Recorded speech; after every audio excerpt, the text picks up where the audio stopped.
Hello everyone. तो स्वागत है आपके अपने YouTube channel the explorer man में। और आज हमारा लाइन्स एंड एंगल्स का चैप्टर 9 का पार्ट 2 होने वाला है। और आज भी हम इस वीडियो में कुछ इम्पोर्टेंट टर्म्स के बारे में जानेंगे। तो चलिए वीडियो स्टार्ट करते हैं। तो सबसे पहले इसमें दिया गया है एंगल्स। तो जैसे कि हमने लास्ट वीडियो में आपको बताया था कि एंगल क्या होता है, और कल जो वीडियो थी मैंने बताया था कि किस तरीके से हम एंगल को फाइंड यानी कि एंगल को ड्रॉ कर सकते हैं। हम एंगल को ड्रॉ करना बताया था with the help of protractor and scale. तो अब हम बात करेंगे एंगल्स के टाइप्स के बारे में। तो हम एक बार और डिस्कस कर लेते हैं। जैसे मैंने कल बताया था कि सबसे पहला कौन सा एंगल होता है, आपका एक्यूट एंगल होता है। फिर इसके बाद कौन सा होता है, राइट एंगल होता है। इसके बाद फिर हमने बात की थी इसके ऑब्ट्यूस एंगल के बारे में, कौन सा होता है ऑब्ट्यूस। और इसके बाद हमने क्या कहा था, स्ट्रेट एंगल होता है, कौन सा होता है स्ट्रेट एंगल। और इसके बाद फिर हमने क्या बात की थी कि एक होता है रिफ्लेक्स एंगल, कौन सा होता है रिफ्लेक्स एंगल होता है। और लास्ट हमारा क्या होता है, होल एंगल या कंप्लीट एंगल होता है। तो हमने इन सभी एंगल्स के बारे में बात की थी। तो जैसे मैंने बताया था कि ये क्या होता है, ये 90 डिग्री से कम होता है, ये 90 डिग्री से क्या होता है, कम होता है ये। और ये क्या होता है, ये इक्वल होता है 90 डिग्री, यानी कोई भी एंगल जो 90 डिग्री का है वो क्या है, आपका राइट एंगल है। और ऑब्ट्यूस एंगल क्या होता है, जो 90 से तो ज़्यादा का होता है और 180 से कम का होता है, तो इसे बोलते हैं हम ऑब्ट्यूस एंगल। इसके बाद स्ट्रेट एंगल के बारे में बात करें तो ये कितने का होता है, आपका 180 डिग्री का होता है। कितने का होता है, 180 डिग्री का।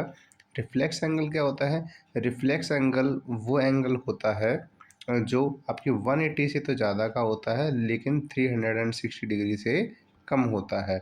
और होल एंगल तो जैसे कि आपको नाम से पता चलता है कि ये टोटल कितने का होता है, 360 डिग्री का होता है। ठीक है, तो ये हमारे हो गए हमारे यहाँ पे एंगल्स। तो हमने सभी एंगल को यहाँ पे डिस्कस कर लिया है। ठीक है, अब हम आगे बढ़ते हैं और आगे अब बात करते हैं कॉम्प्लीमेंट्री एंगल्स के बारे में। तो क्या होता है कॉम्प्लीमेंट्री एंगल, देखिए जब कोई भी दो एंगल होते हैं, जब कोई भी दो एंगल होते हैं और उनका जब सम किया जाता है और वो 90 डिग्री आ जाए तो इसे बोलते हैं कॉम्प्लीमेंट्री एंगल। ठीक है, इसका हिंदी में कहते हैं इसे पूरक कोण। क्या कहते हैं इसे, पूरक कोण कहते हैं। यानी कि ऐसे एंगल जिनका टोटल सम कितना आए, 90 डिग्री आ जाए, उसे हम क्या कहते हैं, कॉम्प्लीमेंट्री एंगल कहते हैं। जैसे कि अगर मान लीजिए कि अगर एक हमें दिया गया है 30 डिग्री और हमें निकालना है इसका कॉम्प्लीमेंट्री एंगल, तो इसका कॉम्प्लीमेंट्री क्या होगा, 90 में से हम 30 डिग्री को माइनस कर देंगे तो हमें मिल जाएगा 60 डिग्री। तो ये क्या हो गया, आपका कॉम्प्लीमेंट्री एंगल हो गया।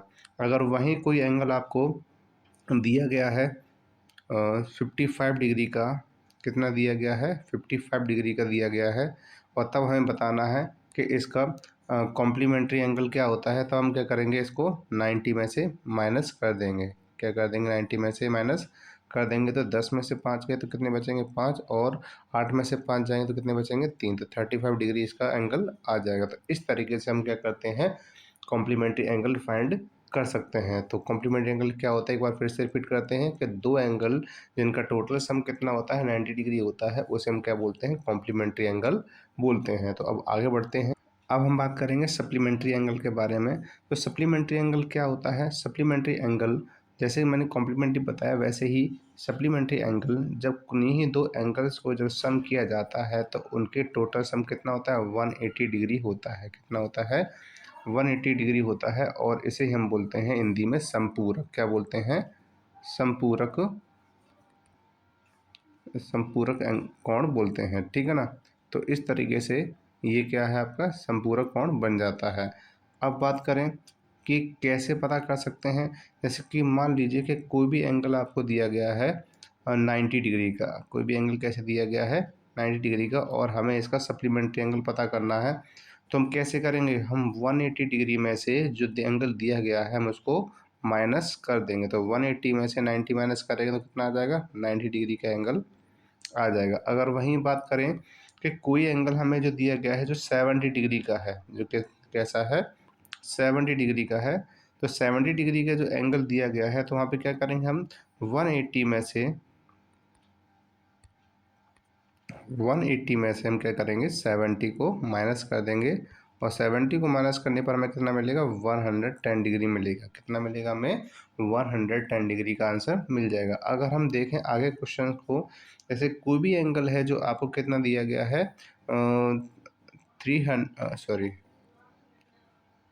30 डिग्री दिया गया है, और तब हमें इसका क्या बताना है, सप्लीमेंट्री एंगल बताना है। तो कैसे बता सकते हैं, जैसे मैंने बताया कि 180 में से जो दिया गया एंगल होता है उसको माइनस कर देते हैं। तो माइनस करने पर हमें कितना मिलेगा, ये मिलेगा हमें 150 डिग्री। तो इस तरीके से हम क्या कर सकते हैं, सप्लीमेंट्री एंगल को पता कर सकते हैं। तो सप्लीमेंट्री एंगल क्या होता है, एक संपूरक कोण होता है। तो किन्हीं दो एंगल को जब सम करते हैं तो किसके इक्वल आता है, आपका 180 डिग्री के इक्वल आता है। आई होप कि आपको ये भी आपको समझ में आया होगा। तो अब बढ़ते हैं हम अगले टॉपिक की तरफ। अब हम बात करते हैं यहाँ पे वर्टिकली अपोजिट एंगल के बारे में। तो वर्टिकली अपोजिट एंगल क्या होता है, जैसे कि आपके ये दो लाइन हैं, ये क्या है, ये दो लाइंस हैं जो क्या कर रही हैं, एक दूसरे को इंटरसेक्ट कर रही हैं। क्या कर रही हैं, इंटरसेक्ट कर रही हैं, काट रही हैं।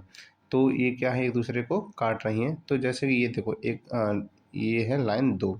अब यहाँ पे जो एंगल फॉर्म होंगे, यहाँ पे जो एंगल फॉर्म होंगे, जैसे कि ये जो एंगल दिया गया है तो ये इसके बराबर होगा, और इसके साथ ही हम, अगर ये वाला जो एंगल दिया गया है वो इस वाले एंगल के बराबर होगा। ठीक है। तो जैसे मान लेते हैं कि ये है आपका ए, ये है बी, ये है सी, ये है डी, और जो बीच वाला पॉइंट है इसको मान लेते हैं कि ये क्या है, ओ है। ये क्या है, ये ओ है। ठीक है। तो इस तरीके से जब हम एंगल निकाल लेंगे तो हमारे पास क्या आएगा, angle A O D is equal to angle B O C, और दूसरा angle B O D is equal to angle C O A. तो इस तरीके से हमारे क्या होते हैं, वर्टिकली अपोजिट एंगल होते हैं। अब हम एक क्वेश्चन से समझते हैं जिससे कि आपको इजीली समझ में आ जाएगा। तो अब हमें, जैसे कि हमारे पास कोई दो लाइंस हैं, जैसे कि एक ये लाइन दी गई है और हमें एक ये इंटरसेक्ट करते हुए ये लाइन दी गई है। ठीक है।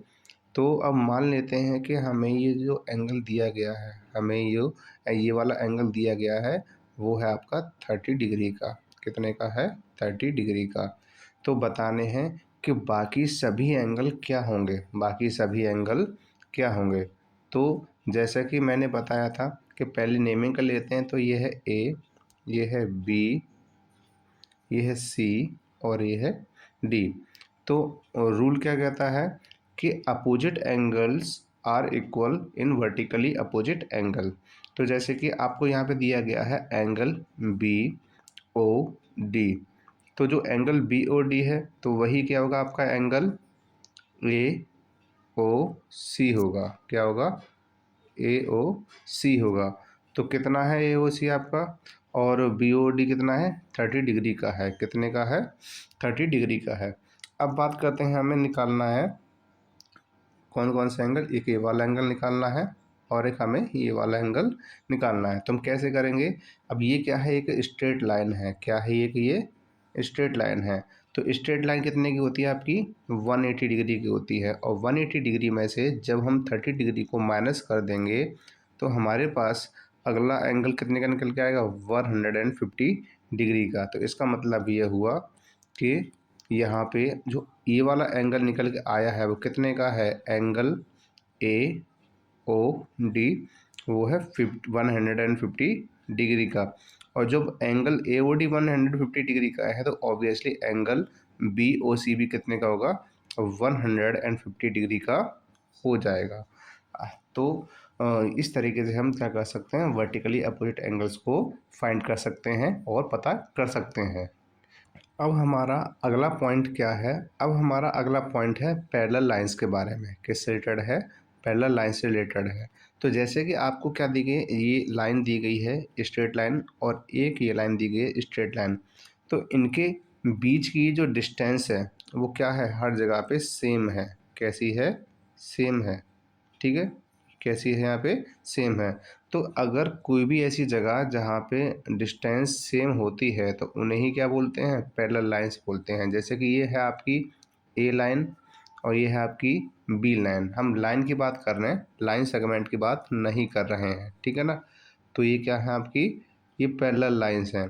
तो इस तरीके से अगर हम इन्हें लिखना चाहें तो कैसे लिखेंगे, ए, ये पैरेलल का साइन होता है, इसे बोलते हैं ए पैरेलल टू बी। इस तरीके से हम इसको रीड करते हैं। जैसे कि अगर हमें अगर दूसरी लाइन दी गई है, अगर दूसरी लाइन हमें दी गई है, जैसे कि ये है एक लाइन आपकी, इसका नाम है एल, और एक लाइन ये दी गई है जिसका नाम है एम।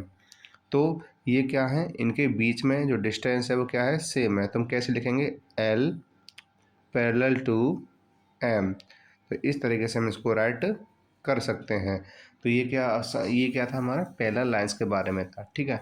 अब हम बात करते हैं इंटरसेक्टिंग लाइंस। तो इंटरसेक्टिंग लाइंस क्या होती हैं, इंटरसेक्टिंग लाइंस का मतलब होता है कि अगर आपकी कोई भी लाइन है जो स्ट्रेट है, जो क्या है, स्ट्रेट लाइन है, कोई भी लाइन स्ट्रेट है और इस पर एक लाइन इस तरीके से एक वर्टिकल लाइन है हॉरिजॉन्टल आ रही है, या हॉरिजॉन्टल लाइन है वर्टिकल आ रही है।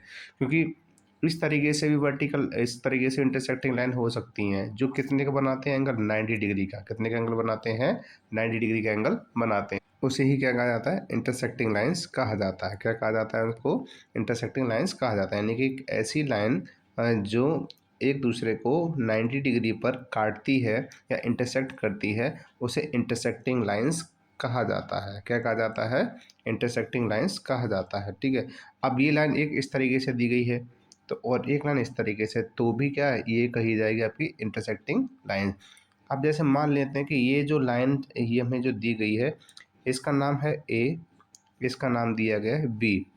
यहाँ से ये पॉइंट रखा हुआ था तो इसको ये सी हो गया और ये डी हो गया। तो किस तरीके से हम इसका नाम लिखेंगे, तो यहाँ पे किस तरीके से लिखेंगे हम, ए बी जो लाइन है, सॉरी, जो सी डी लाइन है, क्या है, सी डी लाइन है किसके, परपेंडिकुलर है आपके, किसके इंटरसेक्ट कर रही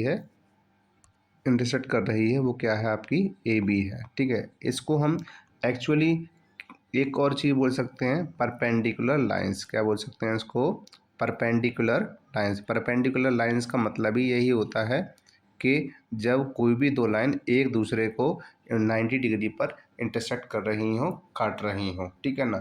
तो ये क्या है आपकी, ये आपकी परपेंडिकुलर लाइंस होती हैं। तो अब हम और एक नए पॉइंट को जानने की कोशिश करते हैं। तो सबसे पहले हम अभी हमने जो बात की थी, हमने किसके बारे में बात की थी, पैरेलल लाइंस के बारे में और परपेंडिकुलर लाइंस के बारे में, जिसे हमने कहा था कि ये 90 डिग्री पर इंटरसेक्ट करती हैं। और एक हमारी क्या है, इंटरसेक्ट मतलब होता है काटना। क्या होता है, काटना, यानी कि एक लाइन जब किसी दूसरी लाइन को काट रही होती है तो इसे इंटरसेक्टिंग बोलते हैं। और जब 90 डिग्री पर इंटरसेक्ट करती है तो उसे बोलते हैं परपेंडिकुलर लाइंस। क्या बोलते हैं, परपेंडिकुलर लाइंस कहते हैं। अब एक और है, जैसे कोई भी एंगल है जो बना हुआ है और बीच में से एक बराबर हिस्सों में दो एंगल को काटती हुई आई, तो इसे हम बोलेंगे क्या, इसे हम बोलेंगे बाइसेक्टर। क्या बोलेंगे इसको हम, बाइसेक्टर। तो इसका जो नाम है, ये है ए, ये है बी और ये है सी, और ये आपका हो गया डी। तो इसमें जो लाइन सी डी जा रही है वो क्या कर रही है, वो एंगल ए सी बी को दो बराबर बराबर हिस्सों में काट रही है, तो इसे ही बोला जाता है बाइसेक्टर। क्या बोला जाता है इसको, बाइसेक्टर बोला जाता है, ठीक है ना। तो अब हम नेक्स्ट पॉइंट पे बढ़ते हैं। तो जैसे कि मैंने अभी कहा इसके बारे में, लाइंस का पैरेलल लाइंस, परपेंडिकुलर लाइंस और बाइसेक्टर। जैसे कि आपको कोई एंगल दिया गया है ये, ठीक है, ये है आपका एंगल, तो इसे बोल देते हैं ये है ए, ये है बी और ये है ओ। ये जो एंगल है ये है आपका 60 डिग्री का, ठीक है। एक जो लाइन रे है जो क्या है, ओ डी है, वो क्या कर रही है, एंगल ए ओ बी को बाइसेक्ट कर रही है। बाइसेक्ट का मतलब क्या है, जो भी एंगल होगा इसको कितने भागों में बांट देगी, दो भागों में बांट देगी। तो इसका मतलब हर एक एंगल कितने डिग्री का हो जाएगा, हर एक एंगल हो जाएगा 30 डिग्री का। तो 60 में जब 2 से डिवाइड करेंगे तो हमारे पास कितना आ जाएगा, 30 डिग्री आ जाएगा। इसका मतलब ये हुआ कि हमारे पास जो अलग अलग एंगल हैं, एंगल AOD और एंगल BOD, ये कितने के हो जाएंगे आपके, ये हो जाएंगे 30 डिग्री के हो जाएंगे। 30 डिग्री का ये हो जाएगा, 30 डिग्री का ये हो जाएगा। तो हमने यहाँ पे किसके बारे में बात किया, बाइसेक्टर के बारे में बात की। तो हमने आज कुछ बहुत ही इम्पोर्टेंट पॉइंट्स के बारे में जाना है। तो अब हम मिलेंगे नेक्स्ट वीडियो में और वहाँ पे हम क्वेश्चंस को सॉल्व करेंगे इसी लाइन्स एंड एंगल्स के चैप्टर से रिलेटेड। और आपको किसी प्रकार का कोई डाउट होता है तो आप हमें कमेंट करके भी पूछ सकते हैं। तो अब मिलते हैं नेक्स्ट वीडियो में, तब तक आप स्वस्थ रहें और पढ़ते रहें।